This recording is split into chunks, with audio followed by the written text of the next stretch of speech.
అదరకొట్టే కారం రంగు రుచి ఆచి కారం పొడి. ఆమె ప్రభుత్వ టీచర్. ప్రతి నెల వేలకు వేలు జీతం. పిల్లలకు విద్యాబుద్ధులు నేర్పి వారిని ఉన్నత స్థితిలో ఉంచాల్సిన బాధ్యత ఆమెదే. కానీ సోషల్ మీడియా మోస్తో అసలు వృత్తినే మర్చిపోయింది.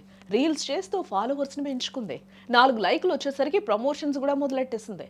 కట్ చేస్తే ఉన్న ఉద్యోగం ఊడిపోయింది. ఇప్పుడు బోర్ని ఏడుస్తుంది. లేదు, వాట్సాప్ నుంచి, ఇన్స్టా నుంచి, ఫేస్బుక్ నుంచి చాలా ట్రోలింగ్ చేసేస్తున్నారు. ఖమ్మం జిల్లా మామిళ్లగూడ హైస్కూల్లో ఇంగ్లీష్ టీచర్గా పనిచేస్తున్న గౌతమికి సోషల్ మీడియాలో యాక్టివ్గా ఉండడంతో పాటు రీల్స్ చేస్తారు.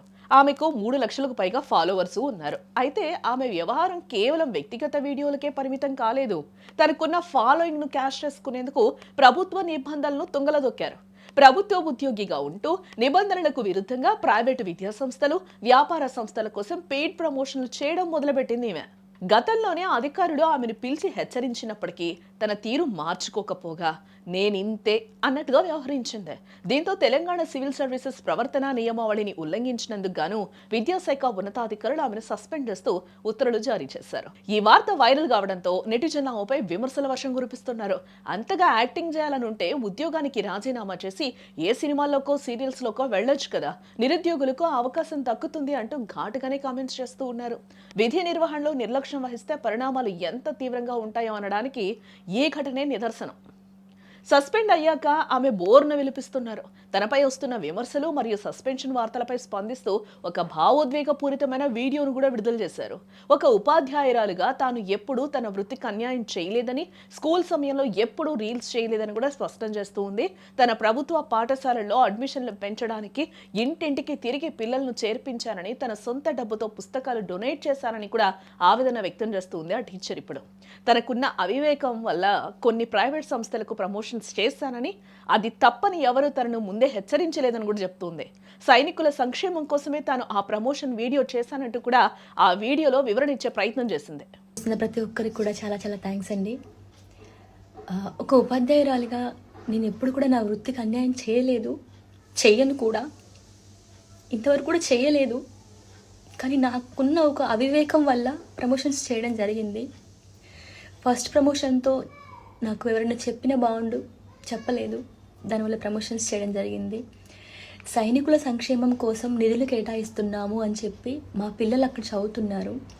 వాళ్ళ కోసం వాళ్ళు పిలిస్తే నేను వెళ్ళాను. ఏదైనా కూడా నేను మా గవర్నమెంట్ స్కూల్కి అన్యాయంగా నేను ఎప్పుడూ చెయ్యనండి. అది నా యొక్క ఉద్దేశం కాదు. నాకు ఎలా చెప్పాలో కూడా తెలియట్లేదు. వాట్సాప్ నుంచి, ఇన్స్టా నుంచి, ఫేస్బుక్ నుంచి చాలా ట్రోలింగ్ చేసేస్తున్నారు. నేను ఏమన్నా 10 మందిని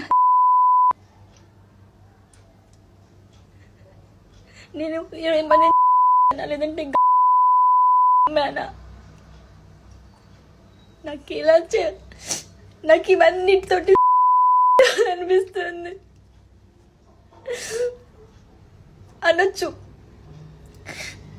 నన్ను అనొచ్చు, నన్ను ఎవరు హెచ్చరించలేదండి. నేను ఏ క్లాస్ రూమ్లో కూడా నేను ఎప్పుడు పిల్లల యొక్క సబ్జెక్ట్ రీల్స్ తప్ప ప్రమాణ పూర్తిగా చెప్తున్నాను. సబ్జెక్ట్ రీల్స్ ఇవే అపోజ్ చేశాను. కానీ నా విధి నిర్వహణకి వ్యతిరేకంగా నేను ఎప్పుడు వీడియోస్ చేయలేదండి. నా గవర్నమెంట్ స్కూల్ పిల్లలు జాయిన్ కావాలని చెప్పి ఇంటింటికి తిరిగి నేను అడ్మిషన్స్ తీసుకొచ్చాను. మా స్కూల్లో, గవర్నమెంట్ స్కూల్లో 6th and 7th క్లాసెస్లో మీరు ప్రతి ఒక్క పిల్లవాడిని అడగండి, నేను ఎప్పుడన్నా పాటలు పాడానా. వాళ్ళకి పాటలు నేర్పిస్తాను, ఆటలు నేర్పిస్తాను, గవర్నమెంట్ స్కూల్స్కి బుక్స్ డొనేట్ చేశాను. నా ఫ్రీ టైంలో నేను వాళ్ళకి యూట్యూబ్ వీడియోస్ టీచ్ చేశాను. నేను ఇంకా ఎలా చెప్పాలండి? చూసారుగా, సోషల్ మీడియా మోజులో పడి తన బాధ్యతను మర్చినందుకు గౌతమి ఇప్పుడు ఇంటికే పరిమితం కావాల్సి వచ్చిన సిచ్యువేషన్. ఇప్పటికైనా మిగతా ప్రభుత్వ ఉద్యోగులు ఇలాంటి విషయాల్లో జాగ్రత్తగా ఉండాలని విద్యాశాఖ హెచ్చరిస్తోంది.